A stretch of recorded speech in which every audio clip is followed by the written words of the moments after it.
Olá, estamos muito felizes de estar aqui com mais um episódio do Pode Deslacrar. Hoje o nosso tema é cinema e a gente tem um convidado bem especial, que é o Diego Rezende. Ele que é artista, trabalha com teatro, com cinema, além da Laura Cisa, do Lucas de Paula e eu que sou a Karen Novaes. Seja bem-vindo, Diego. Obrigado, Karen. Obrigado, Lucas. Obrigado, Laura, pelo convite. Vai ser um prazer falar sobre cinema aqui com vocês. Eu vou repetir uma coisa que a gente já falou antes, que, por favor, não me perguntem sobre diretores alemães e coisas do tipo e afins, porque... Vai ser tranquilo, vai fluir. Então, eu queria começar conversando sobre cinema, sobre as nossas memórias afetivas, né? Eu queria perguntar para vocês qual é a primeira memória que vocês têm de um filme que vocês assistiram no cinema e como que foi isso? Tá, pra mim, não sei se foi o primeiro filme que eu assisti no cinema, provavelmente não, mas eu me lembro muito de ter assistido com minha mãe aquele filme 12 é Demais, com o Steve Martin, né? Uhum. E foi muito gostoso, assim. Eu lembro que as primeiras vezes que eu ia no cinema, eu olhava aqueles... como é que é o nome daquilo? Que quando... Pra evitar o fogo, quando começa a ir água, esqueci o nome. O sprinkler, como que é? Aquele, Uma coisa um assim. negócio assim. Aí eu olhava pra aquilo, eu ficava morrendo de medo daquilo, achando que o cinema ia pegar fogo. Eu lembro assim, que o filme mesmo eu não assisti 100%, porque eu ficava preocupado com Prestando aquilo. atenção. Mas foi uma experiência muito legal, assim. Eu lembro dessa sensação de estar com a minha mãe no cinema, foi muito bom, assim. E desde criança eu sempre gostei disso, sempre gostei de ir ao cinema. Tanto que hoje, assim, um dos meus hobbies favoritos é estar no cinema, né? Muito legal. E você, Laura? Cara, eu tenho memórias confusas porque eu não tenho certeza. Eu lembro de Vida de Inseto. Eu lembro que eu assisti Alice no País das Maravilhas, só que eu não sei se era uma reexibição do filme antigo, porque eu lembro da tela e eu lembro principalmente das flores falantes. Eu não sei se vocês já assistiram a animação. Uhum. Então essa memória ela é muito vívida pra mim. E também como a gente alugava muita fita quando eu era criança, VHS, isso é meio misturado. Então eu acho que eu tenho mais essa questão. Eu vi o Vida de Inseto e vi Alice no País das Maravilhas. Essas são as memórias mais distantes que eu tenho. Assim. Vida de Inseto eu assisti também. Agora No fiquei na cinema. dúvida. O que veio Então, antes? daí 12 é eu tenho demais? eu tenho que ver se foi mesmo. Que ano é isso. Vida de Inseto, vocês sabem? Ai, gente. Não sei se é Não 99. É uns 90 20 anos? Não sei. 90 Talvez não, 8, 98, 99. 99, né? Uma coisa assim.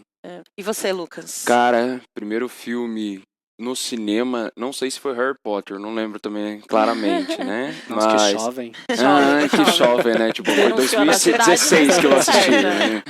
Não, eu não lembro qual que foi o filme que eu fui que eu vi no cinema, mas eu lembro também de ter filme alugado pra assistir em casa também, né? Então, eu peguei o fim da locadora ali, então eu tive essa experiência de alugar filmes. E um filme que me marcou quando criança era o Máscara, assim, tipo, foi o filme que, né, é bem característico do Lucas mesmo, mas é o Máscara, Da inspiração assim. no Jim Carrey. Um filme que, caraca, meu Deus, que sensacional isso, assim, dali pra frente. Inclusive, Legal. essa questão de locador era muito legal, né? Porque Nossa, muito massa. a mesma sensação, que não era igual, mas a sensação de você sair pra ir no Nossa, cinema e a muito. sensação de você sair pra alugar um filme sem saber o que você ia alugar e ter que procurar dentro do E espaço. tinha uns que Isso estavam era gostoso. alugados, às vezes você já tinha um em mente quando você chegava na locadora. E eles davam não tava promoção, lá. às vezes você aluga 2 e ganha um. Lembra disso? Aham. Gente, isso Era uma demais. festividade. Era muito bom, Tudo era que muito envolve, né, o cinema. É que hoje em dia é muito mais fácil, né? Nossa. Você abre Netflix, alguma coisa Você assim. está a um já- clique do seu filme. Aham. E é interessante, porque existiam os cinemas de rua, eu vou revelar vou revelar mais ou menos a minha idade. Porque o primeiro filme que eu assisti foi num cinema de rua. Cine Passeio, Eu tinha né? Que é novo. 5 anos. Caraca! Cine Passeio. Eu tinha 5 anos e foi uma escola muito atrapalhada. Com a Angélica, com os Trapalhões. Nossa! Cara, E com o Polegar. Eu assisti os Trapalhões E eu também. lembro exatamente assim. Fui com a minha mãe, com meu irmão, no cinema. Meu E a Deus. gente assistiu esse filme e era super novinha. Aí depois eu lembro que o segundo filme que eu assisti foi Titanic.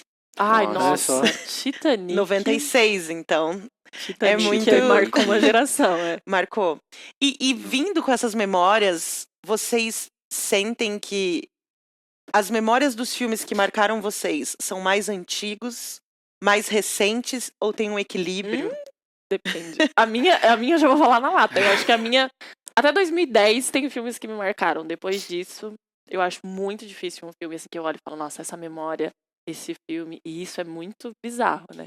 Então, pra mim, eu acho que até 2010 eu tinha isso de, nossa, esses filmes que, pra mim, eles eram muito diferentes, muito fora da caixinha, as histórias, as narrativas. Então, e eu acho que muito quando eu falo por mim, na minha experiência de adolescente, assim, muitos filmes com 18 anos, com 16. Então, parece que essa fase, é louco isso, porque parece que passou, né? Mas isso passou um pouco, eu acho.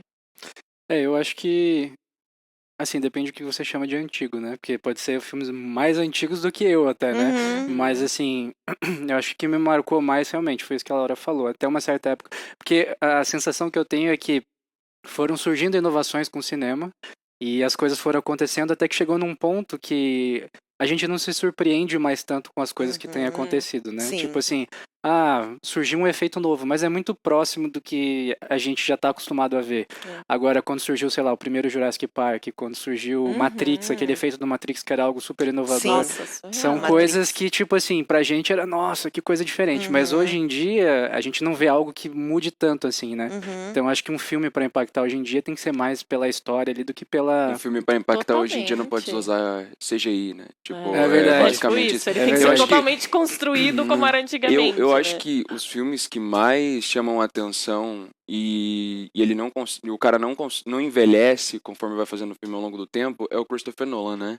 Então eu creio que o filme dele é um filme que impacta independente da época, assim. Até porque, por exemplo, a trilogia do Batman, né, que é o que ele fez, ele fez eu acho que é 2013, 2014. Que é 2013. Então, tipo, 2012. ainda é um filme que se você assistisse e falar, caraca, e é muito efeito prático, né? Tem muita coisa que, por exemplo, tem a cena do caminhão explodindo e... A cena que eles explodem um hospital, ela é feita realmente, ela ela é não é feita de CGI. verdade, então não é CGI, eles viram um caminhão de ponta cabeça mesmo no filme, então tem muita coisa que ele impacta, né? Que nem, por exemplo, agora ele fez o Oppenheimer. Oppenheimer é um filme tudo prático, até a bomba nuclear é prática, né? Então, tipo, eu não assisti, mas vi muito recorte, muita cena, assim, né? Então você vê que a bomba que eles têm no filme é feita de verdade, então, tipo, pra ter o objeto real. Então, muito do filme que ele faz é objeto prático, que nem o Origem, né? Inception também é outro que na hora que eles estão no sonho, a casa o sonho, virando... A sala que vira, né? A sala que vira. É tudo construído. Então você tem poucos diretores, na verdade. Tem o pouco, Scorsese, a maioria você tem o que... Christopher Nolan, que não estão usando CGI, assim. Então, o Tarantino usa um pouco, mas ele usa muito pra sangue também, né? Que ele usa mais o prático pra sangue, né? Mas eu vou falar uma coisa que não é um filme, mas é uma série que me surpreendeu bastante no sentido da maneira como eles fizeram, que é o WandaVision, né, da Disney. Me surpreendeu legal, a maneira que eles foram vindo do passado até o presente. Então começa preto e branco, começa estilo aquelas sitcoms 30, americanas, antigas, e daí vai mudando a época conforme vão passando os episódios. Que legal. Isso é uma coisa que, tipo, teoricamente a gente não tinha visto antes, né? Então a gente se surpreende quando surgem coisas desse tipo, né? Sim. Agora, em questão de tecnologia, essas coisas, já não tem tanta tá expectativa, né? né? E eu acho que isso entra uma questão que a gente tem conversado sobre as histórias. A gente tem visto até algumas críticas sobre o cinema, por exemplo, esse último filme do Mad Max, ele teve um fracasso de bilheteria. Foi. E aí trouxe essa reflexão, porque as pessoas não estão mais frequentando as salas de cinemas como antes. E são diversos fatores que contribuem para isso. Mas um deles, quando você vai olhar os filmes que estão em cartaz, você percebe que muitos são remakes, continuações, e são poucas histórias novas. O que, na opinião de vocês, está acontecendo com as histórias e com os personagens? Eles estão menos profundos porque ele está refletindo a sociedade?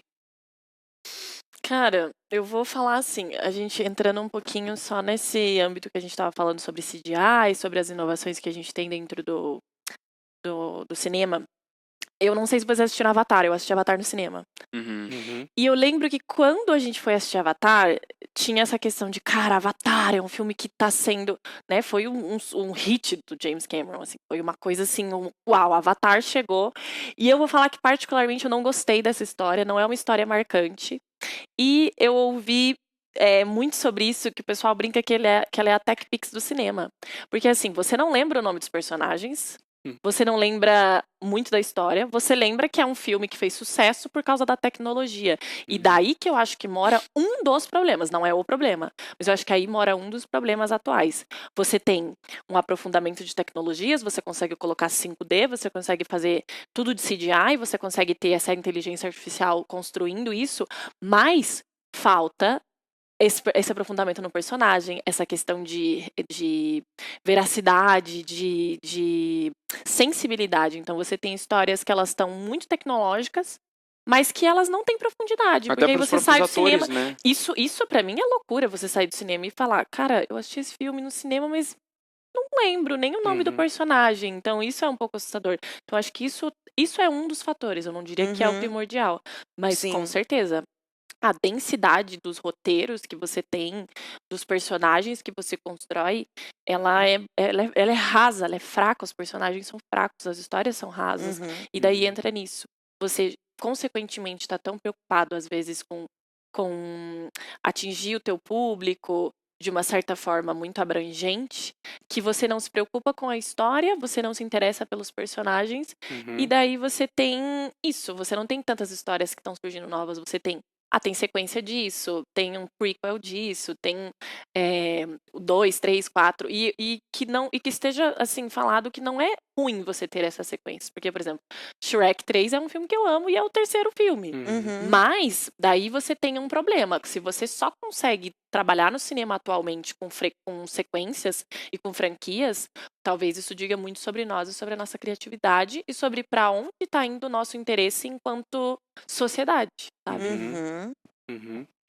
Eu acho que é muito essa questão que a Laura falou do roteiro, né? Que hoje em dia a gente vê mais no Brasil, mas assim, no mundo carece de bons roteiristas, né? A gente tem o Ted aqui para falar pra gente, né?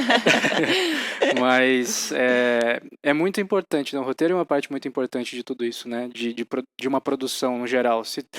Um filme pode ter tudo de bom, pode ter a tecnologia que for, pode ter atores excelentes, mas se o roteiro for ruim, não prende. A gente não consegue lembrar nome de personagem, não consegue saber. Então, a gente vê muito isso, por exemplo, na franquia lá dos Vingadores, né? Da Marvel no geral, né? Durante 10 anos, eles conseguiram se manter no topo de tudo, né? Que foram os melhores 10 anos. Exato. E aí, quando encerrou um ciclo, bom, a gente tem que continuar, o que nós vamos fazer? E aí começou a desandar. Então, assim, e eu não digo nem que é por conta dos roteiristas, né? Mas é por conta, assim, não virou um mercado. Ficar tentando tirar água da pedra, né? Como se fosse isso. Tipo assim, já foi. Eu sei que tem muitas histórias que tem nos quadrinhos que fazem coisas pros fãs, pras pessoas que curtem aquilo, que leem aquilo. Mas aí talvez, eu não sei como é que é feito isso, né? Mas às vezes ir atrás dessas pessoas que são fãs pra entender o que essas pessoas querem. Porque muitas vezes eles põem o que vende, só que chega no cinema e ninguém gosta. Né? Então, eu acho que é isso. Carece de bons roteiristas. Existem bons roteiristas, existem bons filmes, mas tem muitas coisas que eu acho que tá ali só pra fazer dinheiro. Sim, né? Eu acho que e aí perde a comunicação com o público, né? Entender, acho que tem essa questão do limite, né? Você entender, que nem a Laura falou, você entender qual que é o limite do filme daquele personagem. Que nem, por exemplo, você pega Madagascar. Madagascar é outro filme que é tipo Shrek. Você tem uma sequência de filmes muito legais e você vai conseguindo desmiuçar. Não é à toa que você vai ter o filme só dos pinguins de Madagascar, e você vai nichando a vida de cada personagem. No Shrek você tem do burro com o dragão, daí você vai especial de Natal, daí você vai esmiuçando. Só que tem que ter um roteiro já principal muito bom, com personagens característicos. Você tem o Pinóquio, o Conto de Fadas do Shrek, que é muito legal. E aí você começa a esmiuçar naquele roteiro que é muito bom. Que já foi aceito pelo público. Mas daí você pega Vingadores, eu vi recentemente que vai lançar o 6, que é pós-Ultimato. Ou seja, assim, tipo, cara, eles vão ressuscitar o Homem de Ferro, vai vir Capitão América, tipo, sabe? É que daí morre um, de repente ressuscita, porque daí você já fica com medo. Começou a cair a bilheteria, vamos trazer de volta. Puxa os blockbusters e daí, tipo, traz num filme só, é muito louco. Sim, e eu acho que entrando nesse ponto, é muito interessante observar que como o cinema está perdendo, né, esse público, e eles estão indo para os streamings, estão indo consumir em outros locais, e esse local é abrangente, o audiovisual está em alta no mundo, né, de outras maneiras. Eu queria que vocês conversassem um pouquinho sobre o que vocês acham que as pessoas estão consumindo, em geral, assim, o que está ainda conversando com as pessoas. O que ainda as fazem procurar uma série, procurar um filme e procurar algo do audiovisual? Nossa, que pergunta difícil. Pode começar por vocês. Não tem múltipla escolha? A, B. Isso. O que leva vocês a escolherem? Ah, daí é mais fácil. Fala, Laura. Cara, eu acho que é uma junção de fatores, assim. Eu acho que hoje em dia, quando eu olho a grade de cinema, ou quando eu olho, né, esses festivais, ou enfim, quando você procura um filme, eu acho que, começando por mim, eu sempre espero que esse filme comunique algo, um valor em quem eu acredito, ou que esse filme, que esses personagens, eles sejam, assim, verossímeis, que eles sejam... Eu olho para esse personagem e eu me relaciono com isso, ou eu não sou assim, mas eu acho que essa profundidade... eu gosto muito de uma frase do Louis B. Mayer, que ele fala que quando o espectador vai no cinema, ele espera que Deus sussurre algo para ele ali na sala de cinema. E eu lembro que a primeira vez que eu vi isso, eu falei, meu Deus, é exatamente isso, porque as minhas experiências com o cinema sempre foram um pouco parecidas, assim. Do tipo, cara, você tá sentado ali, se a gente pensar, o Roland Barthes fala isso, né? Ele fala que o cinema é quase um ritual religioso. Ele fala, tá todo mundo sentado, no escuro, esperando uma luz se acender. Então essa luz vai trazer uma mensagem. Então pra mim é fantástico o poder do cinema. Tem de você comunicar uma mensagem. E eu sempre espero, nas minhas experiências no cinema ou nas próprias séries que eu assisto, que eu consiga comunicar com essa mensagem, que essa mensagem traga algo pra mim, que eu consiga olhar o que é bom, reter o que é bom, o que não for eu jogo fora, mas eu sempre espero, no fundo, que comunique algo. Porque acho que a maior decepção pra mim é sair de um filme e esse filme me deixar indiferente. Como acontece muitas vezes, né? Porque eu acho que assim, ou você sai falando eu odeio esse filme, ou você sai falando eu amo esse filme. Agora, se você sair, é tipo isso, você sai e fala, é um filme. É um filme. Então, assim, eu acho que pra mim tem que ter uma mensagem. E eu não sei, essa verdade, eu acho que essa mensagem que tá comunicando algo pro espectador, eu acho que pra mim sempre foi sobre procurar esses filmes, né? Algumas pessoas vão falar, você gosta de filme triste, filme de drama. Esses filmes que mostram a vida como ela é, também comunicam com a gente, porque eles nos fazem pensar sobre questões que a gente carrega. Mas eu acho que pra mim sempre foi primordial um filme que comunique algo. O que esse filme está comunicando? Ele é de verdade? Ele traz um personagem real? Não que você não assista entretenimento por entretenimento, tipo uma coisa mais bobinha. Mas sabe, eu acho que eu sinto falta disso no cinema. Eu acho que o cinema tá raso, as séries estão rasas. E eu acho que o mais louco pra mim é que quando a gente assiste uma série, a gente procura uma série pra ver o desenvolvimento de uma personagem. As séries que a gente gosta têm desenvolvimento de personagens, por exemplo. E as pessoas têm buscado mais séries, então eu acho que inconscientemente até elas falam, eu quero ver o desenrolar desse personagem, eu não quero só conhecer ele aqui 2 horas, eu quero conhecer a vida dele, tipo o Walter White, né, no Breaking Bad. Quero ver pra onde as escolhas dele vão levar ele. E é interessante porque as pessoas buscam isso, e eu acho que talvez por isso a gente consuma mais séries, porque os filmes estão deixando um pouquinho a desejar no sentido do desenrolar da história desses personagens com veracidade, eu acho. Sim. Então, pra mim, acho que eu posso falar isso. É que gera uma identificação, né? Total. Quando gera uma identificação com o público num geral, né? Porque às vezes, eu não vou me identificar com um determinado personagem, mas às vezes tem um secundário que você fala, nossa, parece muito comigo. Totalmente. Nossa, é bem...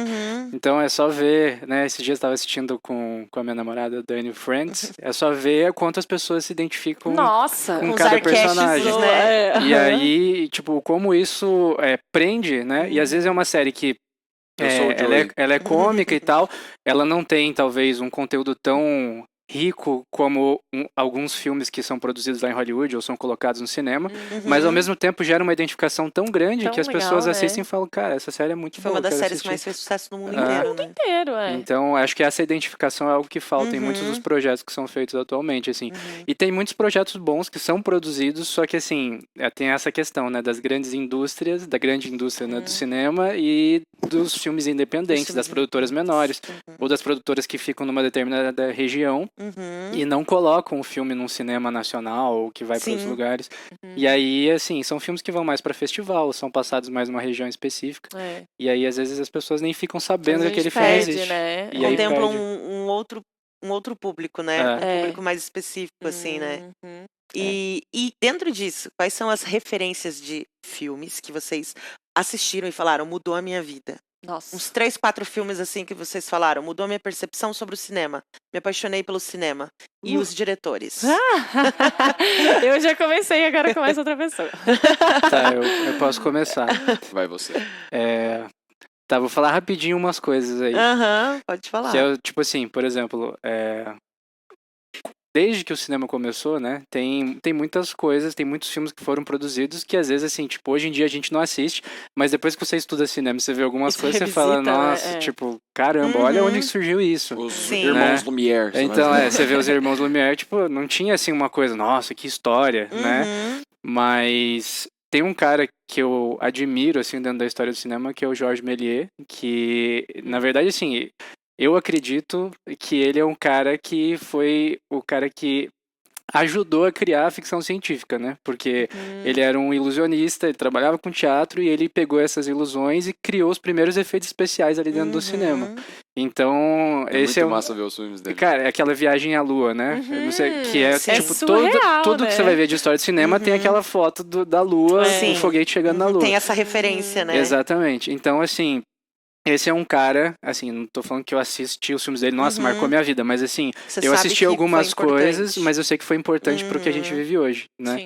E aí vai passando, assim, mas eu digo que os filmes que marcaram mais a minha vida e que eu levo como referência é na era dos blockbusters, realmente. Porque foi a época que eu nasci, né? Então ali, eu nasci nos anos 90, mas entre 70 e 90 a gente teve muitos filmes que marcaram o cinema, que trouxeram pessoas pro cinema. Para o Futuro. De volta. Então, assim, Robert Zemeckis, do De Volta pro Futuro, Steven Spielberg, os filmes. Pra mim, o Spielberg é o... né? É o primeiro. Coppola, com o Poderoso Chefão. Então, assim, eu vou falar esses 3. Hitchcock também. Pra mim, assim, eu sei que não tá exatamente dentro dessa época, mas os filmes do Hitchcock, pra mim, são atemporais. E assim, tipo, em questão de construção de história, o quanto ele conseguia prender as pessoas para você, tipo assim, meu, o que vai acontecer? Ele criava um mistério. Hoje a gente assiste aquilo, às vezes você fala, nossa, mas não é tão... Se alguém que nasceu nos dias de hoje, se for assistir aquilo, vai falar, nossa, que bobo isso, né? Mas ao mesmo tempo, tipo, se você prestar atenção na construção dos personagens da história, é sensacional, sensacional o que ele fazia. E o cara era rígido e era super perfeccionista, né? E aí você vê o tanto de vezes que ele gravava, que ele mandava os atores repetirem, chegava a ser até um carrasco, né? Não tô falando dele como pessoa, tô falando dele como profissional. Tá? Então, como profissional, assim, tipo, eu acho que os filmes dele, né? Janela Indiscreta, Psicose... Deixou um legado, corpo né? que cai, tipo assim, são filmes que você olha e fala assim, puxa, os mistérios de hoje em dia, os suspenses de hoje em dia, muitas das coisas são baseadas no que ele fez, né? Então, buscam dessa fonte, exatamente. né? Até planos de câmera, né? Se você for ver, muitos filmes que fazem planos de câmera hoje em dia se baseiam nas coisas que ele fez. Não que só ele fez, né? Mas é que nem o Vertigo, né? Aquele efeito que você faz da câmera andando, por exemplo, que é a do Jaws, né? Então... Cara, hoje em dia todo mundo usa o Vertigo. Por causa do filme lá que foi a invenção do... Spielberg fez o Jaws, né? Jaws, acho que né? Tubarão, O Tubarão, Tubarão, sim. E você, Lucas, quais são os filmes que te marcaram? Cara... Você que é uma geração um pouco mais recente. Pegando o gancho do Diego, porque assim, ele falou uma coisa que me chamou a atenção, que se a gente assiste filmes daquela época, hoje em dia, pessoas que não nasceram na época que saiu os blockbusters, a pessoa fala, nem é tão isso, mas é por conta da geração em si também, né? Porque hoje em dia a gente tá com coisa assim, ó. Rápida, né? E tem uma preguiça de pensar. Tem uma preguiça de pensar. Porque, por exemplo, recentemente... Porque a gente assistia, só um parênteses, cara, a gente assistia filmes de 60, 70, 80. Aí a pessoa fala, mas eu não nasci nessa época. Mas você não assiste a partir do dia que você nasceu, o que surgiu depois. Esquece o passado, pra assim, você né? a história. Esquece o passado, né? Que nem recentemente a gente assistiu O Silêncio dos Inocentes, um filme que eu não tinha assistido até então. Gente, filmaço. E é genial, é um filmaço, cara. De você começa prestar atenção no diálogo, na conversa, tem questão de plano de câmera. Você vê que era uma coisa... A galera amava fazer aquilo. Era um amor pelo cinema, que ele já puxa um pouco das perguntas anteriores, né? Em relação a isso. Porque daí não era um negócio de você... fazer um filme pra vender. Era porque era um amor, que nem você pega o Tarantino, como que ele começou no cinema, o cara comprou a primeira câmera e saiu gravar, o Christopher Nolan a mesma coisa, nem fez curso de cinema, nem faculdade nenhuma, e o cara, tipo, o maior diretor de cinema do mundo. Então, tem muito disso, sabe, da separação de geração também, que por isso que a galera não quer mais também ver grandes produções, tipo, no sentido de história, tudo, porque o mercado reinou, né, o merchandising, então você vai pelo famoso, que nem eu tava vendo recentemente, já entro na tua pergunta ali, mas era uma questão de posters, né? Hoje em dia você não tem um pôster artístico, por exemplo, de um filme, que nem era Star Wars, Indiana Jones. Eu tava vendo, do Indiana Jones o pôster é feito à mão. Do Star Wars o pôster era feito à mão. Então você para e pensa, o trabalho já começa lá no pôster, né? De você pensar num pôster bonito. Hoje em dia são cabeças flutuantes. E, tipo, se tem um ator famoso, coloca o ator famoso pra chamar a galera. Entendeu? É só isso, assim, os posters hoje em dia. Então, isso já dei conta muito. É, tipo, pra vender ator, pra vender público, pra chamar galera e tal. Vem dinheiro, né? Mas, entrando no que você tinha dito, assim, filmes que me chamaram a atenção e recentemente eu assisti, um que me quebrou a cabeça. Eu falei, que sensacional. Foi Star Wars. Eu acho que a história do Luke ali, que você tem a jornada do herói muito bem estabelecida, né, em questão de catarse de personagem também, você vai se identificando com o Luke Skywalker. Então você vai entendendo, caraca, o Luke, daí depois você entra na história do Anakin Skywalker, que ele vira o Darth Vader. Então você vai entrando naquele universo e fala, caraca, que bem construído tudo isso. E pra época, ainda por cima. Então, é muito sensacional, assim, que você vai entendendo os personagens, você vai vendo o Yoda, que é o mestre, que vai falando assim, cara, relaxa, respira, concentra. E é uma coisa que a gente precisa, porque o Luke também, daí você vai ver, né? O Piazão não tem pai, não tem mãe, é órfão, onde você vai falando, caraca, meu... Identifiquei, brincadeira. Não, brincadeira. Sim, eu acho que a gente tem falado dessa palavra da identificação, que eu acho que é muito importante. É a catarse com o personagem que ele é muito importante. A história é muito bem construída, né? Ele tem questões tecnológicas da época que chamam a atenção, né? Mas outro filme que me chamou muita atenção que eu assisti na escola era Os Tempos Modernos, de Charlie Chaplin também, cara. Nossa. Que é, tipo assim... Que inclusive, sem né, fala. Esses filmes dessa época, dos filmes mudos, né? O Charlie Chaplin e o Buster Keaton, Eles assim, eram como atuação, né? Você vê... Aqueles caras, eles, tipo, não só pro cinema, mas pros atores no geral, sim, isso aí eles são a referência, exatamente. né? Não, e referência maior que daí você vê o Chaplin, ele era diretor, ele era o ator, fazia as músicas e ainda pensava Era o no plano de artista câmera. completo. Nossa, o cara fazia tudo ali. Fez uma revolução no cinema, né? Absurdo. Exatamente. Total. Mas eu acho que, por exemplo, você tinha perguntado, né, de diretores e tal. Pra mim, assim, é o Spielberg, sabe? Tipo assim, eu concordo com todos esses. Falei, né, Todos dos que eu gosto, contribuíram. Mas, assim, o que me influenciou, tipo, no que eu gosto de ver e no que eu gosto de produzir, de fazer, é o Spielberg, né? Sim. Que tá no meio desses caras aí, né? Sim. Inclusive, teve uma coisa que eu até fui procurar antes de sair de casa, daí depois não sei se consigo mostrar uma foto aqui. A gente consegue ver na tela, né? Não sei, eu te mando, o que eu faço? Vou te mandar. Tá, eu vou falando enquanto eu mando. Depois me passa aqui pra onde que eu mando. Eu vou mandar pra Karen. Posso mandar pra você? Você manda pra ele? Tá com a Luísa no Então celular. Mas você manda lá, tá Luísa. bom. Então, é porque teve uma época que esses diretores, antes de surgirem esses blockbusters, né, grandes, esses diretores, eles sempre foram muito amigos, né? E isso é uma coisa, assim, que dentro do cinema, hoje em dia, às vezes você olha para algumas pessoas e para diretores e para atores e produtores e você vê, tipo, um brigando com o outro, um discutindo com o outro, né? E, tipo assim, um querendo crescer mais do que o outro.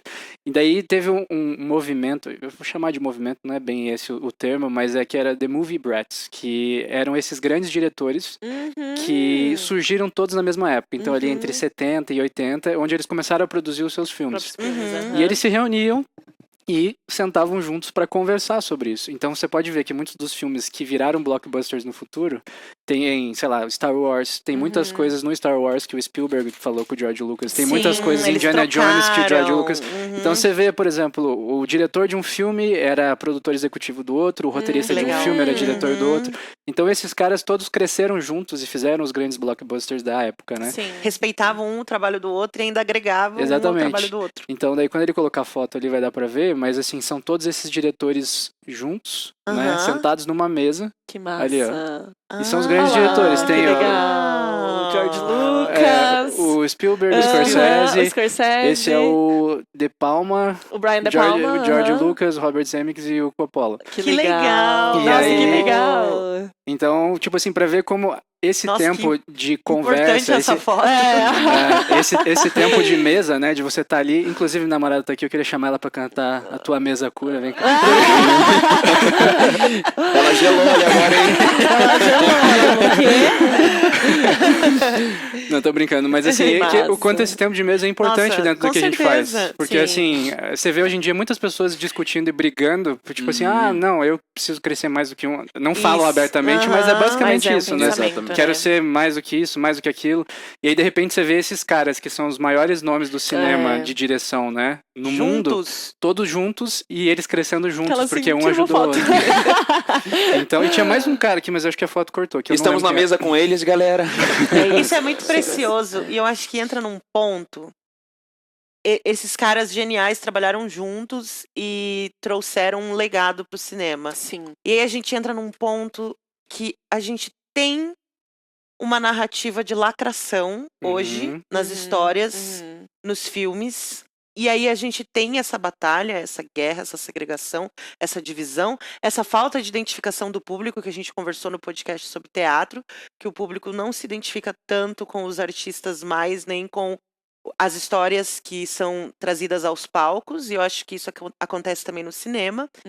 Uma pressão para a lacração. Então a gente vê filmes da Disney, filmes que estão sendo refeitos e que caem na Nesse militância. clichê. É. Uhum. E eu quero que vocês falem um pouquinho Cara. sobre essa militância dentro do cinema. Momento Eu vou- Porque o cinema deslacrando. evolui. Evolui. Ele precisa evoluir. Sim. Mas evolução é militar? Não. Não é, gente. Porque eu acho que eu falo por uma experiência própria. Eu cresci com um irmão que era viciado em Star Wars. Então, assim, eu obrigatoriamente acompanhei Star Wars. E isso tem uma memória afetiva de você olhar e falar, é isso que você falou, a jornada do herói. Você pega o Luke Skywalker, você fala, cara, você tem um momento que você quer odiar ele Eu na sei saga. onde você vai chegar e, E cara. daí, tem um momento que ele completou essa jornada do herói, ele tem esse mestre Yoda, então eles não tiveram que abrir mão da jornada do herói. Eles falaram, vamos aplicar a jornada do herói, que funciona dentro dessa saga. Porque é isso, porque as pessoas se identificam com uma pessoa que começa a ser odiável, e depois ela se transforma e ela tem um momento de redenção que você fala, que massa, eu me identifico, porque eu sou assim também. E daí você pega os novos filmes da saga Star Wars. Eu acho que eu vou te falar que o último filme da saga Star Wars que eu assisti, que foi o Rogue One, eu chorei porque eu me identifiquei com a personagem, que ela faz um sacrifício, né, no Rogue One. Mas aí depois você chega lá na Rey, né? Rey? Você chega na Rey. Tá. Aí ela é uma personagem forte, ela é uma mulher forte, ela é uma personagem que não precisa de ajuda. E, pelo amor de Deus, eu não estou falando que as mulheres não podem ser personagens fortes. Alien tá aí. A Ripley é sensacional. Ela é uma mãezona e ela defende todo mundo na nave Não, do tem Alien, né? ainda o Mas, assim, Anatomia de uma Queda também. Isso, Então, mas enfim. assim, o problema é, a Rey, você não gosta dela. Porque ela não precisa de ajuda. Ela não precisa passar pela jornada do herói. Ela já é forte. Então, que tipo de identificação você tem com uma pessoa que é perfeita? Você não tem isso, não gera identificação. Aí você tem uma personagem chata, que não precisa de ajuda nunca e que não precisa passar pela jornada do herói.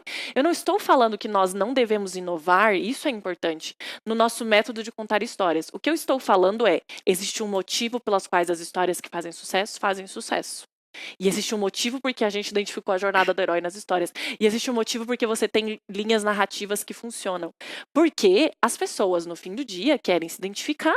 Então, se você assistir esse filme, que é uma personagem forte, mas ela é forte no sentido cansativo. Ela não é forte no sentido, eu vou falar do Alien porque é isso.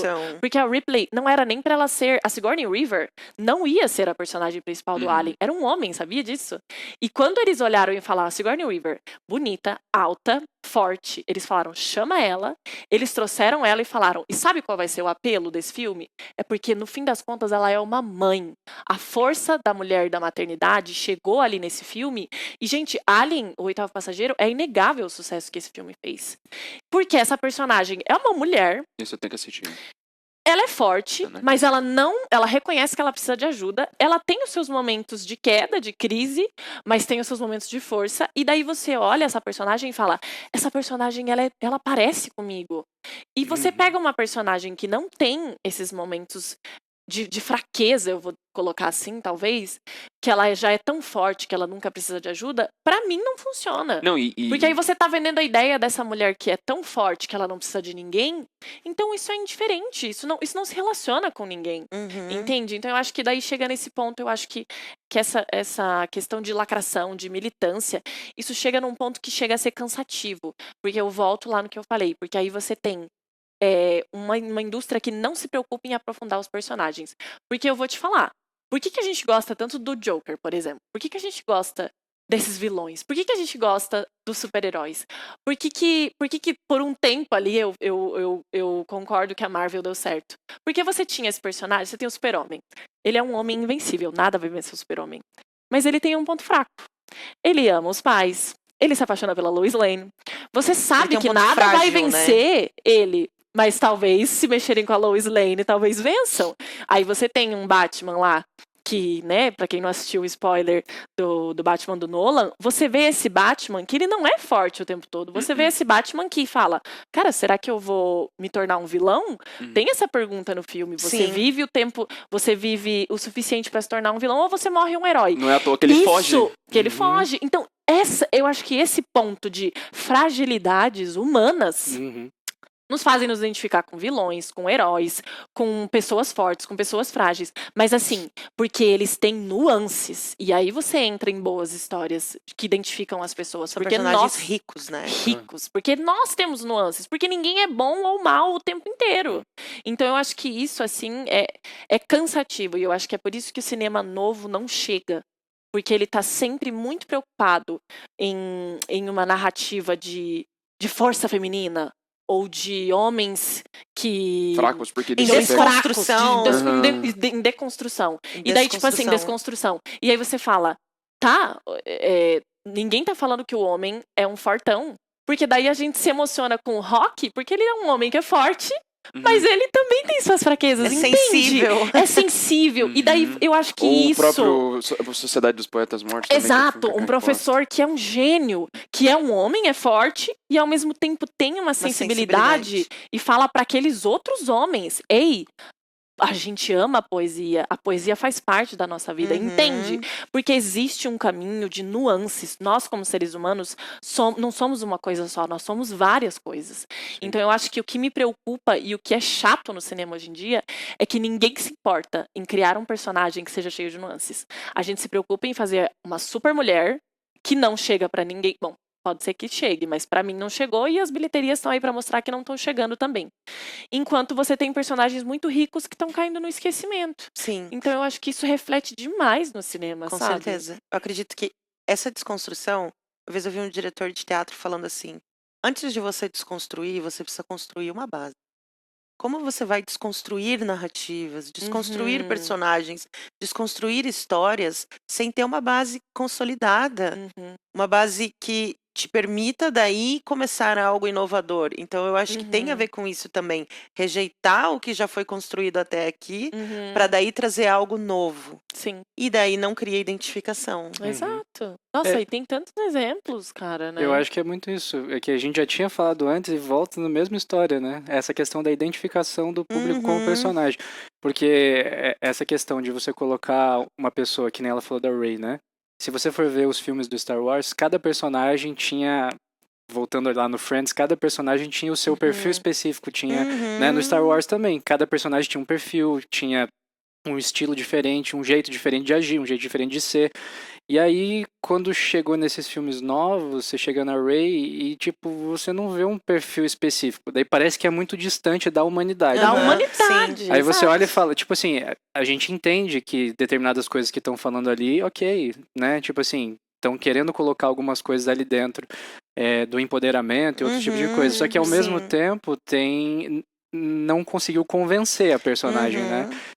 Não é uma personagem que traz identificação, até mesmo pro público que está querendo isso, né? Que tá, né?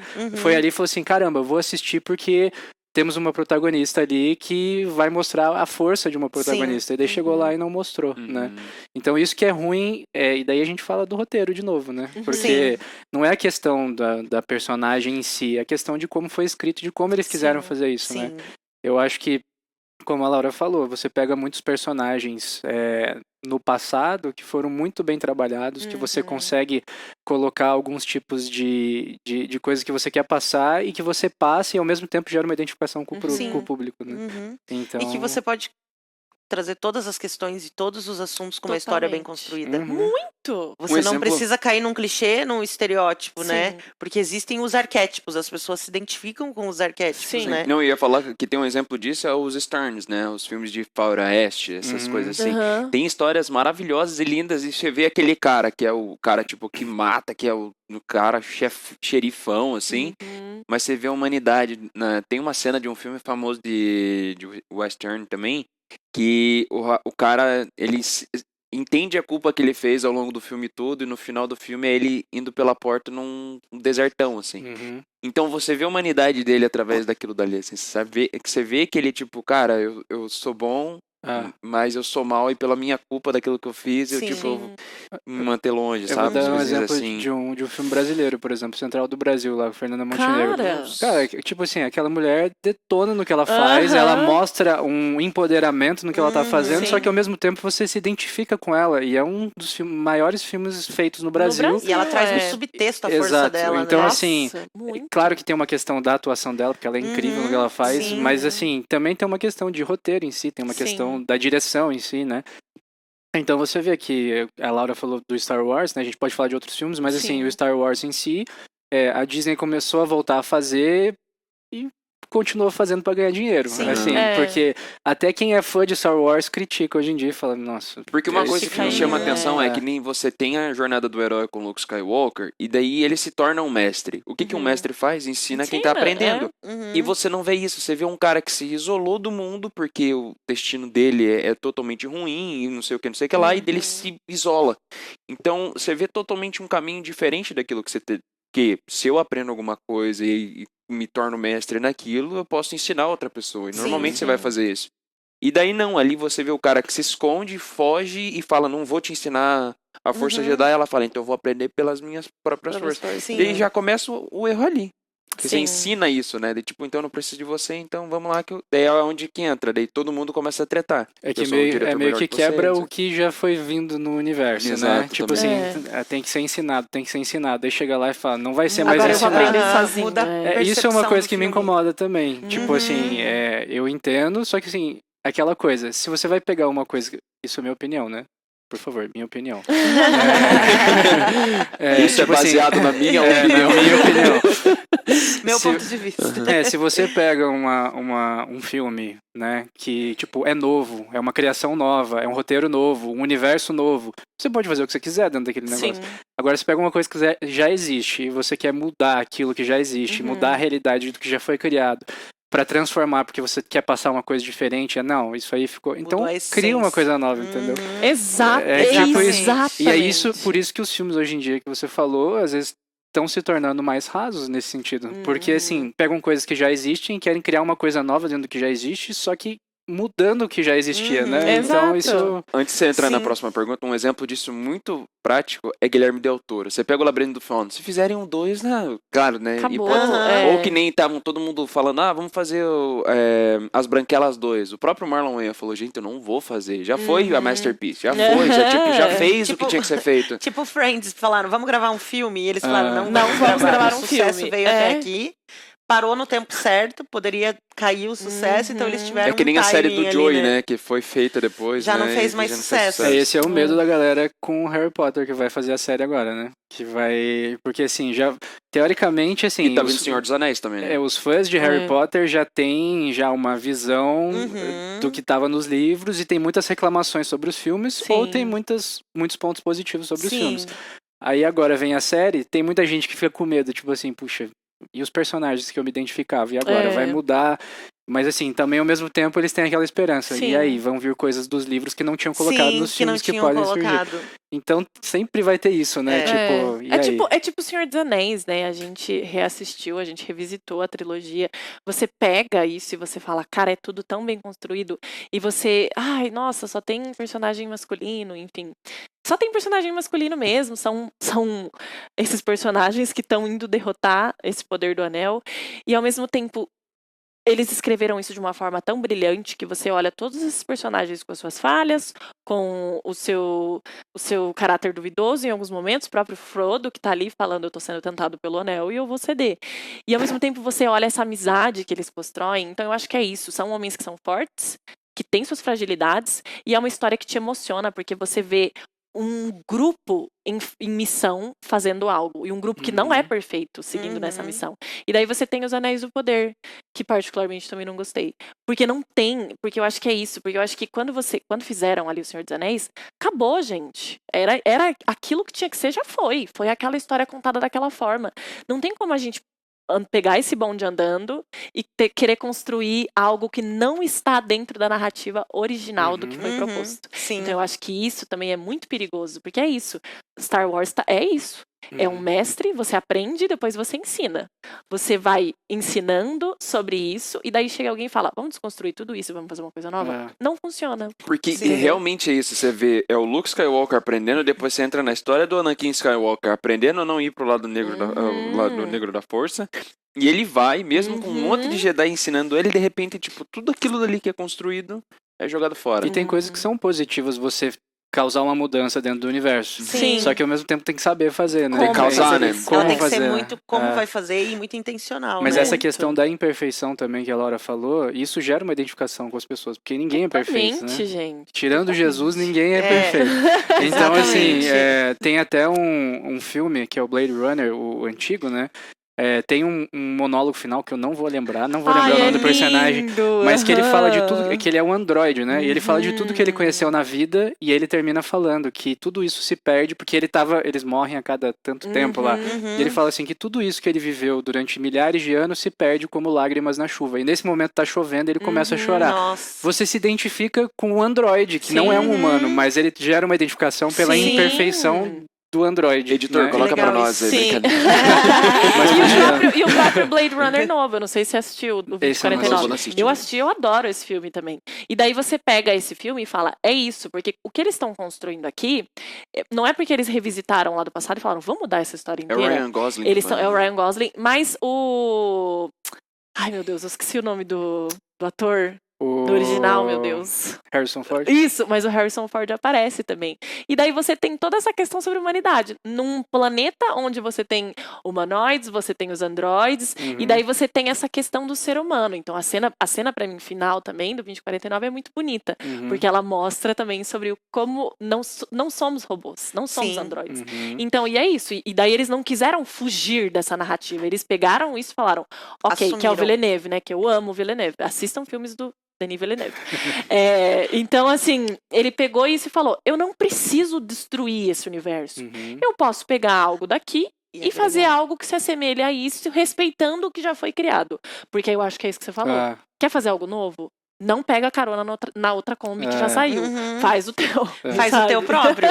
E eu acho que falando sobre cenas inspiradoras, assim, eu queria que vocês também compartilhassem um pouco como atores, quem são os atores que fazem poesia com a atuação deles no cinema. Que inspiram vocês. Eu vou falar de um recente que eu assisti, que é o Meu Pai, do Anthony Hopkins. Seu pai é um ator? Não, não é meu pai. O nome do filme é Meu Pai. Ficou engraçado essa pergunta. O Anthony Hopkins. Esse filme é lindo, eu me emocionei, eu chorei, eu achei ele lindíssimo, porque basicamente é um pai com Alzheimer, né, a luta dele contra o Alzheimer. E pra mim o Anthony Hopkins, que já é um senhor, assim, né, já tem uma idade avançada, o que ele constrói ali no Meu Pai, a sutileza que ele tem pra aquela atuação, é isso, é poesia, porque você em determinado momento, e eu acho que o roteiro, ele é tão bem construído que você assiste esse filme e você vai entrando dentro, junto dessa história, que no final aquilo é um soco na boca do estômago. Você fala, meu Deus. Você termina e você fica parado, assim, você fala, cara, olha o que foi construído aqui. Uma história totalmente original, contada de uma forma original, de uma coisa real que as pessoas passam, né? As famílias são afetadas pelo Alzheimer, a própria pessoa está sendo colocada dentro de algo novo. Então, para mim, esse filme me emocionou. Eu acho que foi uma das melhores atuações que eu vi, assim, que eu possa falar. Eu acho que tem 2 anos, Meu Pai já, né? E foi lindo, assim. Eu acho que eu terminei, eu chorei, eu falei, cara, como o Anthony Hopkins é sutil em fazer o que ele está fazendo. Uhum. Porque, nossa, assistam esse filme, gente. É lindo. E quem mais além dele, assim, que te inspiram? Ele é uma grande ele é um referência. gênio, Não, né? Silêncio dos Eu gosto Inocentes, muito. o cara é absurdo, cara. Eu gosto muito da Muito bom. Kate Winslet. Eu acho ela muito consistente. Eu assisti Mare of Easttown, que é uma minissérie que ela fez, né, na HBO, que ela faz uma policial, ela vai sendo afastada de alguns casos, ela tem alguns problemas. E é isso, ela é uma policial, ela não é perfeita, ela é uma investigadora, não é perfeita, já tem algumas coisas que aconteceram no passado dela, e daí eu acho que isso faz com que você se identifique com o personagem. Ela é muito desprendida, né, a Kate Winslet, então ela tá lá com o cabelo bagunçado, ela tá lá muito sem maquiagem, não tá aquele glamour de Titanic, e eu acho que eu gosto da Kate Winslet por isso, eu acho que ela sabe fazer personagens que são muito diferentes uns dos outros, sutilmente também, eu acho que tem essa questão sobre isso. O próprio Jim Carrey, meu Deus do céu, o cara fez Show de Truman, gente, pra mim Show de Truman é um dos melhores filmes, assim, dos 100 anos, assim, e eu acho que é isso, um cara que veio da comédia também, falando, ei, mas eu posso fazer outras coisas. Tem outras isso, habilidades. Isso é uma Outras coisa legal, habilidades. né, de se dizer, né? Porque se a pessoa é um bom ator de comédia, ela consegue ser um bom ator de drama. E não necessariamente o bom ator de drama consegue ser um bom ator de comédia. Exatamente. O diretor Roberto Innocente, italiano, morava aqui em Curitiba, ele falou isso. É verdade. Passem pela comédia dell'arte para fazer drama. Nossa, total. E daí você pega um personagem denso, igual o Truman, né? Você pega um roteiro muito bem construído e é isso. E são atuações sutis, porque eu acho que também tem a ver com isso, né? Se você tem uma história que ela tá tão bem alinhada, o ator, tá tudo ali o que ele precisa, né? Como diz o Guto Páscoa aqui de Curitiba, tá tudo no texto. Tá tudo no texto. E porque tá tudo bem contado, esse ator ele vai brilhar. Então, assim, eu acho que o Jim Carrey, a Kate Winslet, eu gosto muito da Laura Linney, acho que ela é sempre muito presente no que ela tá fazendo. A Laura Cisa. Não, a Laura Linney, eu adoro ela, eu acho ela maravilhosa. A Emma Thompson, eu tenho uma facilidade em admirar esses atores britânicos, porque muitos deles, se não todos, passam pelo teatro. Isso é quase que mandatório para eles. E eu acho que isso enriquece muito o trabalho deles em cena, o sabe? Andrew Garfield, Robert Pattinson. E o Robert Pattinson, meu Deus, a gente não precisa nem falar ele sobre se transforma. O cara saiu de Crepúsculo e ele foi, mas por isso... Eu lembrei de uma coisa aqui. Ele saiu... Pode compartilhar. Não, é porque eu assisti recentemente. Você assistiu recentemente? Sim. Eu só lembrei. Você revisitou essa memória da adolescência. Foi livre espontânea pressão, né? Não, até fui com vontade. Até foi com vontade. E ele foi por uma linha meio de filmes também que não foram tão mainstream, né? Ele fez ali o Cosmópolis, né? E ele fez outro com o Tom Holland também. Isso! Então ele fez filmes que não foram blockbusters. E que desafiaram ele como ator, né? Desafiaram muito ele. E o Lucas vai ter que falar sobre um ator que todos nós admiramos e que eu acho que é uma das suas principais referências, que é o Heath Ledger. Heath Ledger, o cara é um... Tem como falar de cinema e não falar do Heath Ledger? Não tem como, cara. O cara é genial. E assim, eu li o livro dele de uma vez, emprestei o livro do Heath Ledger, né? E você vai lendo a história dele, assim, você vê que é um cara muito simples, assim, tipo, ele gostava e amava a interpretação, ele amava fazer aquilo, ele se desafiava como ator. Então não é à toa que você vai ver as primeiras séries que ele vai fazer na Inglaterra, lá tudo assim, é tipo, coisas que ele falava assim, mano, eu vou fazer pra ir fora da caixinha e eu quero me desafiar como ator pra fazer aquilo. Não é à toa que ele tá fazendo ali, Coração Valente que ele faz, né? Coração de Cavaleiro. Coração de Cavaleiro, Coração Valente é o Mel Gibson. E daí ele vai fazer o coração dele. Tem no livro fala que um dia ele tava no carro e viu um pôster dele, assim, gigante. E tava escrito assim: esse próximo cavaleiro vai conquistar o seu coração. E ele entrou num down absurdo, porque ele falou: não quero essa imagem de um cara bonitinho, não quero passar essa imagem de um cara que vai vender, sabe? Ele não quer esse papel de galã pra mim. E daí depois de um tempo ele vai lá e faz Brokeback Mountain, que é um filme que desafiou muito ele como ator. E depois tem a ascensão dele com 28 anos, que é o Joker, né? E acaba morrendo. Que ele não finalizou o filme. Não finalizou o filme ali tudo, mas... E ganhou um Oscar póstumo. E eu falo já aqui, Ele não morreu por causa do Joker, tá? Ele não morreu por causa do Joker. Tinha O coisas... Joker não matou ele. O Joker não matou ele. Já vamos deslacrar já, né? Já vamos deslacrar. Mas é porque ele já tava vivendo, tipo, tinha essa questão da pressão do sistema ali que tava em cima, de Hollywood, enfim, né? Enfim, eu vou imaginar, a Hollywood tá atrás de mim. Mas ele tinha essa coisa dessa pressão, que ele não queria se tornar esse galanzinho, né? Então ele sempre tava querendo se desafiar como personagem. Então, e já tava passando problemas já em casa, pessoais, tudo. Então, ali foi talvez porque ele ficou sozinho por 6 semanas, né? Então, tipo, uma pessoa que tá sozinha 6 semanas estudando maníacos e tal, só deu um gatilho a mais pra algo que ele já estava vivendo. Sim, sabe? isso é bem importante. Eu acho que isso é bem importante, Uhum. porque as pessoas costumam falar: o Heath Ledger morreu porque ele era um ator muito intenso. Não, os artistas geralmente são sensíveis.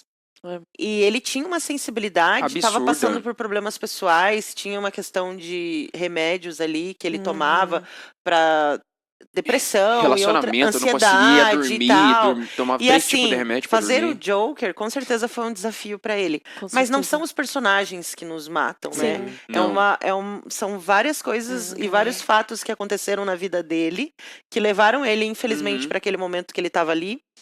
E não foi comprovado que foi uma superdose intencional, né? Aham. Então foi um acidente. Uhum. Então, o que ele fazia não matou ele, né? Não, É. e aí a gente entra em outro lugar também, né? Que é a questão do ator em si, que a galera fala assim, não, você tem que se livrar de quem você é e viver outro personagem. Não, você tem que ser você mesmo naquele personagem, né? Você vai emprestar características e, Você claro, tem que ser naquele tem que ser, personagem, né? mas vai emprestar E características. estar. A gente aprendeu com o Guto Ser e estar. Pask, grande Saudoso diretor Guto Básico. nacional aí, curitibano. Curitibano não, né? Ele é do interior do Paraná, ele é de Prudentópolis, mas está Aham. fazendo aqui seu estúdio, a GP7. E ele falou pra nós, né? O ator simplesmente está ali. E é aquilo ali, Uhum. né? Ele não está sendo ele mesmo, mas ele está se permitindo viver aquele momento porque- e isso flui com naturalidade. Que é o que você fala também, né? Quando você vai criar um personagem, você não vai deixar de ser você. Você só vai emprestar características e às vezes dá uma porque não Uma é ator. modulada. Johnny Depp, todo mundo fala o cara é igual. Não é igual. É o mesmo ator. Ele Uhum. só tem que fazer os personagens É perfeitos. por isso que é bem Sim. importante, né, para nós atores, até o tratamento psicológico também, né? Porque queira ou não Sim. queira, a gente tá sempre emprestando um pouco da gente para um personagem Sim. diferente. E aí chega nesse ponto que vocês falaram, né, do Heath Ledger, né? Você tá ali e de repente várias coisas foram acontecendo na vida, né? Uhum. E aí o cara tá emprestando cada hora para um personagem diferente. A gente sempre fala assim, né, tipo, não, a gente vai emprestar uma parte, mas assim, não vamos usar uma memória emotiva, porque tem, né, sempre, eu vou usar memória várias emotiva. linhas. Não, eu não vou usar memória emotiva porque isso pode...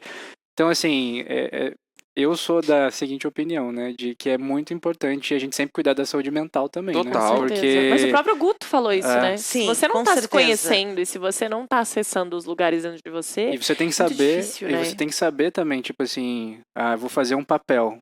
Será que eu vou fazer esse papel porque eu tô pronto para fazer esse papel? Será que eu tô preparado para fazer isso?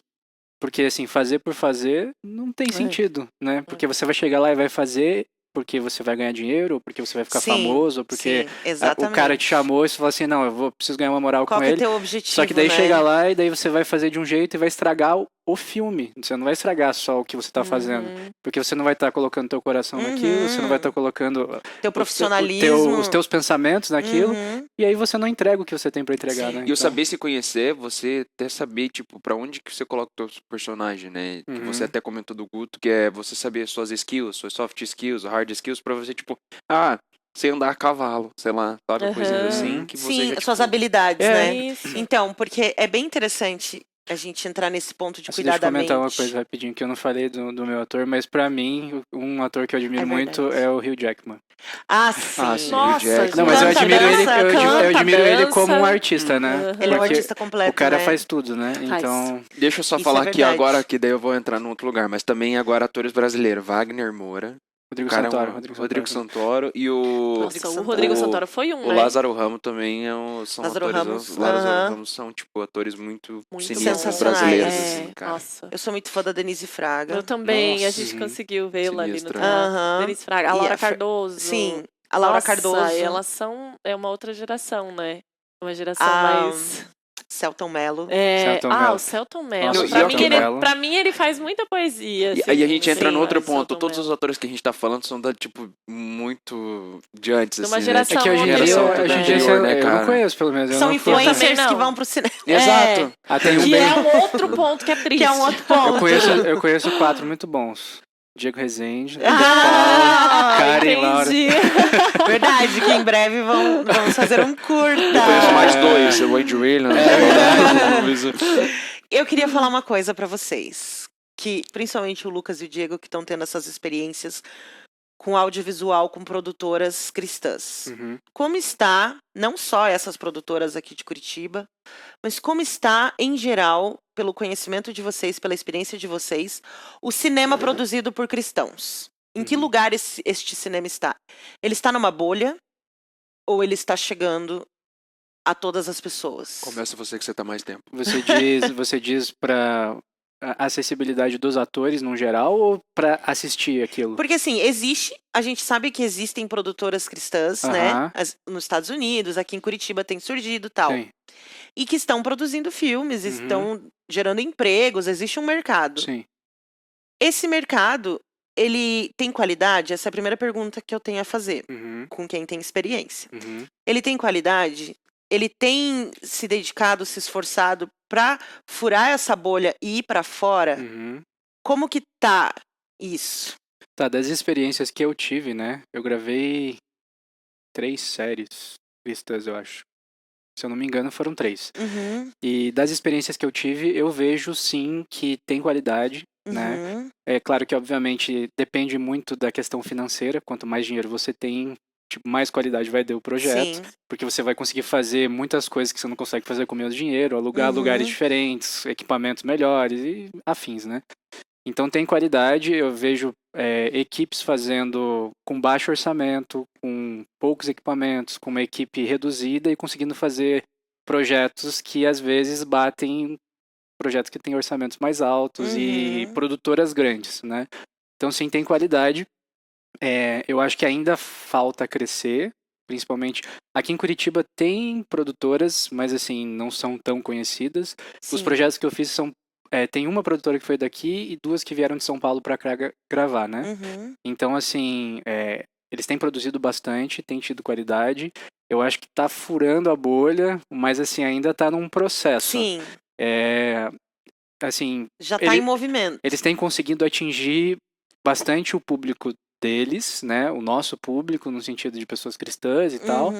Mas tem conseguido furar e atingir pessoas num geral, né? Sim. Principalmente porque a equipe não quer dizer que a equipe inteira vai ser uma equipe cristã. Então tem pessoas que não são cristãs e que estão participando. E essas pessoas divulgam para a família, para os amigos.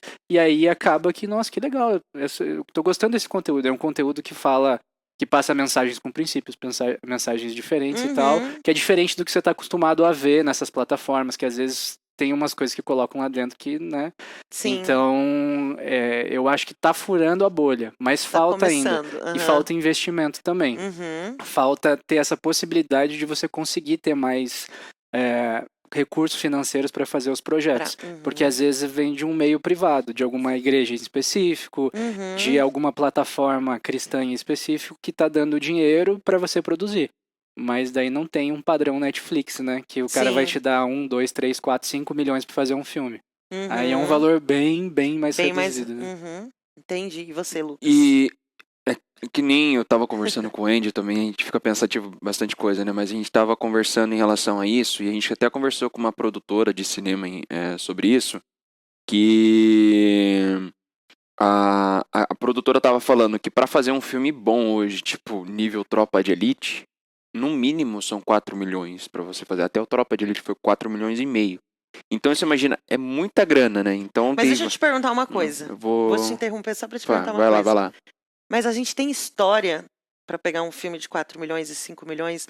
A gente tem, e eu tô perguntando isso para nos instigar mesmo. A gente tem cacife para pegar 4 milhões e levar um filme para fora do público cristão? Aí que a gente entra em todas as outras coisas que a gente falou. É sobre dinheiro também. Também. Mas não é só sobre Não. dinheiro. Aí a gente entra nas outras histórias que a gente tava falando, né? Que é o que falta. Eu já tava pensando em relação a isso. Que é o quê? A gente ter pessoas que escrevam histórias com qualidade, e que é o que a gente comentou no último podcast também, que é sobre nós termos pessoas que entendam vou pegar aqui, né? Você pegue a palavra, a Bíblia, e consiga esmiuçar aquilo em coisas que a gente vive no dia a dia, Princípios, né? Princípios daquilo dali, né? Então você consiga escrever uma história que você consiga colocar o evangelho ali, mas que não necessariamente vai ter um Jesus aparecendo na história. Porque aí você consegue enriquecer cada vez mais ainda a história. Como é que a gente tem filmes incríveis que não são cristãos e a gente se toca? A gente fala, caraca, que filme incrível. Porque tem isso, talvez o cacife, não o cacife, mas eu perdi talvez a palavra. Essa sensibilidade humana. Essa beleza. E outra que daí também tem questão de estudo, né? Eu creio também que a gente precisa de formar mais pessoas, principalmente atores, né? Cristãos nesse sentido, que queiram viver isso, que é o que a gente falou no último podcast também. É o incentivo na arte para que as pessoas possam estudar mais. Porque daí se você, que nem o Diego falou, a gente está produzindo uma coisa cristã. Não que a gente vai, né, você tá agora entrar numa bolha. Mas você ter pessoas que participam daquele mesmo pensamento, daquela mesma ideia, você consegue ter um filme com mais amarrado, sabe? Então, você tá naquela equipe que todo mundo pensa igual, é muito mais fácil você conseguir trabalhar ainda do que às vezes uma pessoa que destoa aquela coisa. Se uma pessoa tá destoando, todo mundo destoa junto. Então, você ter pessoas que saibam trabalhar bem, tenham qualidade profissionais, são profissionais, tudo, você amarra tudo isso e você pode ter tipo R$100. Mas você consegue fazer aquela história, porque a história é boa, são pessoas que pensam a mesma coisa, você consegue fluir naquele caminho junto, né? Então, que é que nem a gente, por exemplo, a gente se conhece há 10 anos, né? Então, quantas coisas a gente já fez já também, e daí, por exemplo, o Diego, a gente conheceu recentemente, só que a ideia é a mesma. O princípio é o mesmo, aonde a gente quer caminhar é a mesma coisa. Então agrega. E a gente começa a trocar figurinha e daí a gente vai fazer aquela foto igual os diretores no futuro. Então... Quando ficarmos lá em evidência. Então é muito disso, sabe? Porque, por exemplo, que nem você ter essa troca, assim, e a gente não pode, que é o que acaba acontecendo também, entrar nessas bolhas de não saber pesquisar, não saber conversar com outras pessoas também, né? Então, você ficar fazendo histórias somente, né, cristãs, crentes, assim, você acaba nichando muito, isso não aparece, ou estereotipadas, né? Demais. Você tem as crônicas de Nárnia, que alcançou o mundo inteiro.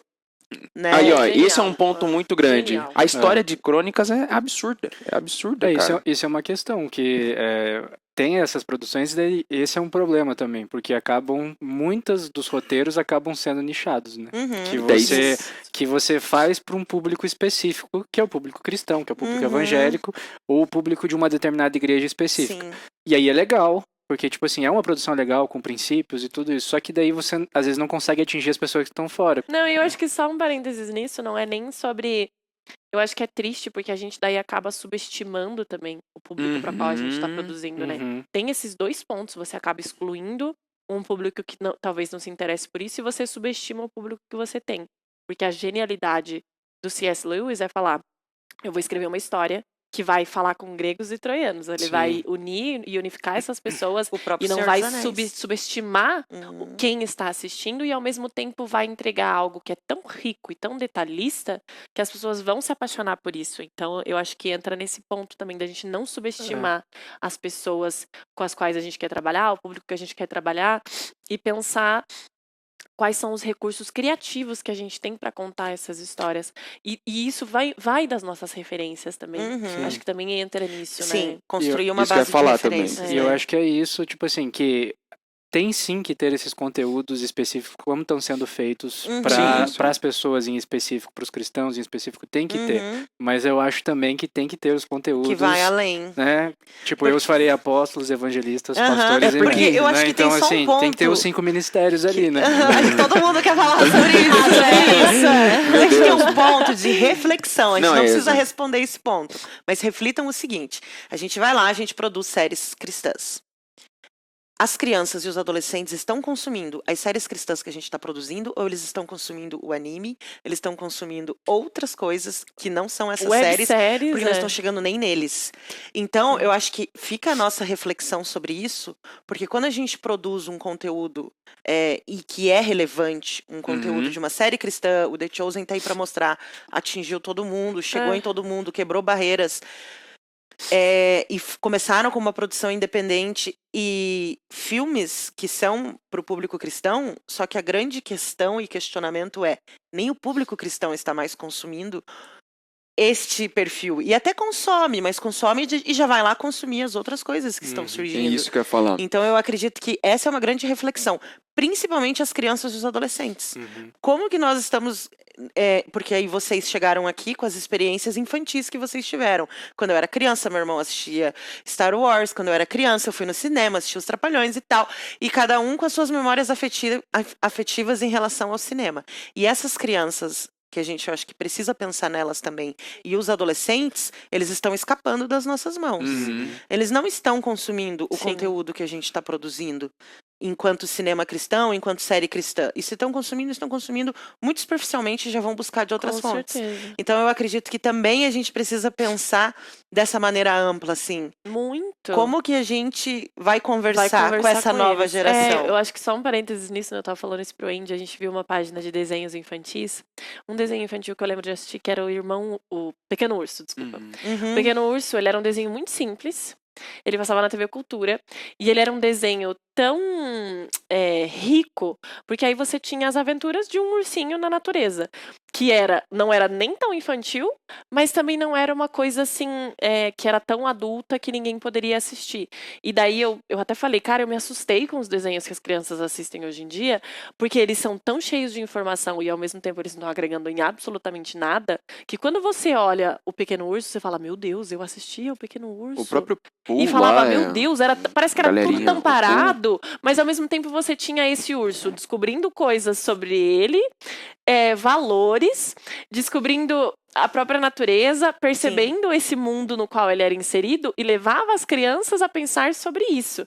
E hoje em dia até isso é muito importante, porque aí você tem desenhos que estão assim, vamos jogar glitter em tudo, o desenho vai brilhar aqui, neon, mas ele não tá comunicando daí absolutamente entra numa questão nada, também, que daí a galera entendeu? cria algumas animações, até Brasil Paralelo nos patrocina, mas a Brasil Paralelo coloca às vezes alguns vídeos assim de animações que estão em ascensão hoje em dia, né? E aí você vê um ursinho falando assim, não, eu sou Illy Dilly e eu sou gênero neutro. Daí você fala assim, mano, é isso que tá chegando pras crianças, é isso que daí também tem que ter esse lugar dos pais também estarem prestando atenção. E outra coisa que eu ia falar, assim, de você, que nem você comentou, tá assistindo conteúdo cristão, mas de repente já vai pra outro lugar e assiste outra coisa.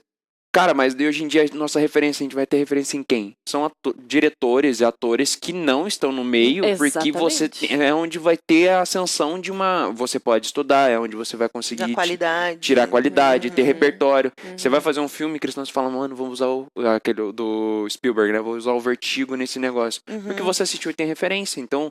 A gente precisa desse lugar, de criar referências também nesse cinema para poder chamar atenção. E eu acho que esse assunto, ele daria um podcast 2, assim. Cinema parte 2.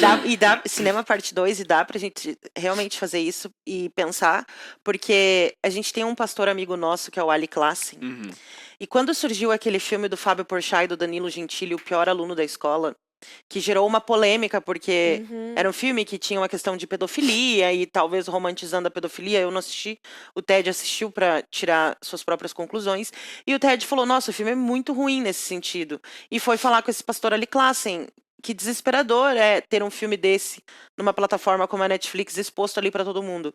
E aí o Ali Klassen respondeu para ele, eu não estou preocupado com esse filme, porque onde estão os cristãos fazendo filmes melhores? Exatamente. Então eu acredito que esse é o lugar... Isso tem que ser uma reflexão, né? É uma reflexão, porque são cristãos fazendo um cinema no senso comum, e não cristãos fazendo cinema cristão. Então eu acredito que esse é o grande desafio para nós pensarmos juntos enquanto artistas, da mesma maneira o teatro, a dança, sim. como que a gente mantém os valores e os princípios naquilo que a gente carrega na arte que nós produzimos e não em ser tão explícito, né? Sim. É Desafiando Gigantes do Kendrick lá, aquele cristão. Então, esse é outro filme que, tipo, muita gente assistiu. É um filme que vai falar sobre isso, só que você consegue ver ainda, tipo, atingiu muita gente, assim. Atingiu, lugar. mas ainda é um público nichado. Mas nichado. eles já começaram e daí eu acho que tem a criar um cinema com qualidade. Porque Porque o cinema cristão tinha um estigma. É ruim. é ruim. Há alguns anos atrás, algumas décadas atrás. É ruim. A websérie é ruim. O Desafiando os Gigantes, Os Corajosos, eles já trouxeram qualidade pro cinema cristão. Isso. Então, é muito relevante o que eles fizeram. Mas agora ainda tá faltando assim, a galera que vai vir depois e que vai falar, agora é com qualidade e pra todo mundo. E pra todo mundo, porque eu acho que, gente, a gente não precisa nem ir pro cinema. A gente vai pra pintura. O Vermeer, quando ele pintava todas as pinturas de Dias Ordinários, o Vermeer, ele acreditava... Todas as pinturas do Vermeer têm uma janela. Uma das mais famosas dele é a Leiteira. Ela tá aqui na janela. Pra Vermeer, ele pintava a janela e falava assim, a janela, pra mim, é como se fosse a luz de Deus, a luz das coisas ordinárias que nós estamos fazendo. Então, veja, ele não tava pintando a Virgem Maria, ele não tava pintando o Cristo crucificado, ele não tava pintando Davi, ele não tava pintando nada que tivesse temas religiosos. Mas hoje é inegável. Você olha pro Vermeer e fala, ele é um gênio pelo que ele fez. Porque o que ele estava colocando ali, dentro da pintura, eu estou falando sobre Deus aqui, mas eu não esqueci que existe uma vida ordinária que comunica com as pessoas que estão vendo essas pinturas. Então, eu acho que levar essa questão do ordinário para dentro do nosso cinema, para dentro das nossas séries, para dentro de tudo que nós produzimos, não pode ser esquecido. Porque senão é isso, não alcança. Não vai alcançar ninguém. Então, para mim, eu acho que isso é tão legal, isso é tão massa, porque hoje de manhã eu tava lendo Quem é Jesus, do Alessandro Vilas Boas.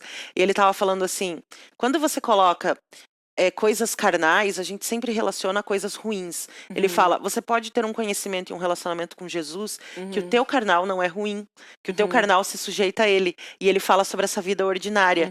Então eu acredito que tem essa questão. A vida ordinária pertence a Deus. Sim. Que é o que o Hans Huckmacher.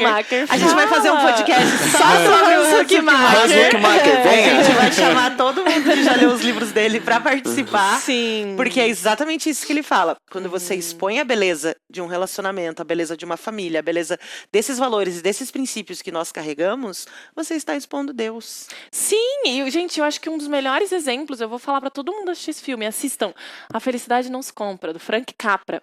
Frank Capra, ele viu o momento que o mundo estava vivendo depois do pós-guerra.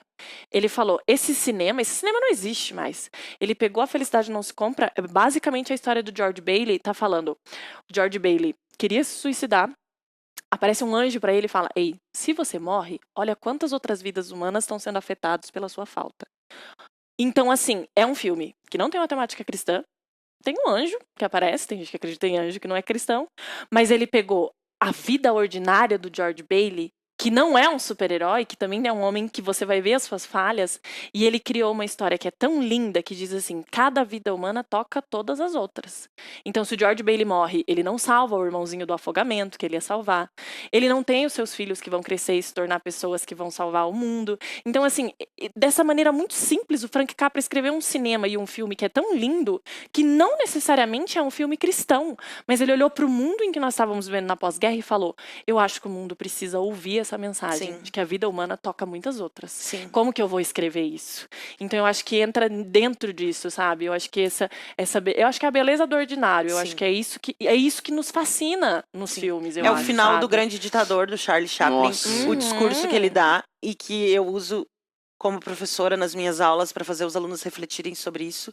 E é algo atemporal, porque é extremamente relevante o que ele fala ali sobre a união das pessoas acima das bandeiras ideológicas.